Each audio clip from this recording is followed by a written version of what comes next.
ஆனால் பல பேரை பார்க்குறோம், பள்ளிவாசல் கட்டணும்னா கொடுத்துருவோம். ஆனால் ஏழை கொடுங்கன்னா யோசிப்போம். அவன் நினைக்கிறான் பள்ளிவாசல் கட்டினா தான் நமக்கு அல்லாட்ட கூலி கிடைக்குன்னு நினைக்கிறான். அடிக்கடி ஹஜ்ஜிக்கு போனால் தான் நமக்கு கூலி கிடைக்குன்னு நினைக்கிறான்.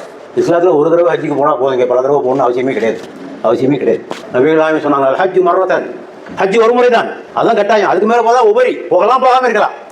ஆனால் அதை விட முக்கியமானது என்னது? பக்கத்து விட்டு ஏழைக்கு உதவுவது. பல முறை ஹஜ்ஜிக்கு செல்வதை விட பக்கத்து விட்டு ஏழைக்கு உதவுவதுதான் அதை விட சிறந்தது. ஆகவே இதெல்லாம் இறைவன் நெருங்குவதற்கான வழிமுறைகள்.